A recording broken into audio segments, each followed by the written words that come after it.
कोहाट तोगानीवाला की आवाम ने अपने मुतालबात के हक में एहतजाजी मुजाहरा किया। मज़ीद जानते हैं अब्दुल बासित की इस रिपोर्ट में। तोगबाला की आवाम ने एहतजाजी रैली नाजिम शौकत की क़यादत में बरामद की। इस मौका पर मुजाहिरीन का कहना था कि तोगबाला के रेवेन्यू रिकॉर्ड में रद्द-बदल किया और हमारे हुकूक गस्ब किए। हमें जो है तो हमारी अपनी शामिलातें चाहिए। हमारा जो है तो जदूल जो कायम हो रहा है उसमें जो हमारी हक तलफी हुई है वो, और जो जमाबंदी इन्होंने तैयार की है उस जमाबंदी में हमारे हुकूक गस्ब किए गए हैं। हमें जो है तो अपने हुकूक चाहिए। मुजाहिरीन ने इल्जाम लगाया कि बासर शख्सियात के साथ मिलकर 37,000 कनाल अराजी का सबका रिकॉर्ड तब्दील किया। जमीन के मालिकान ने SMBR से राब्ता किया, जिस पर SMBR ने फौरी एक्शन लिया, मगर DC कोहाट ने SMBR के अहकामात भी हवा में उड़ा दिए। हमारे हमसाया हैं, हम हमारे इलाके पे पड़े हैं, हमारी ज़मीनों पे आबाद हैं।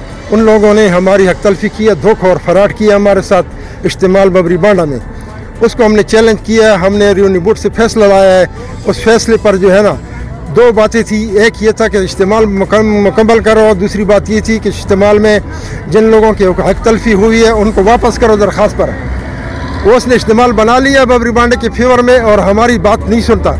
अगर हुकूमत और इंतजामिया चाहे तो ये मसला फौरी तौर पर हल कर सकती है और हकदार को इसका हक दिला सकती है। अब्दुल बासित, राज न्यूज़, कोहाट।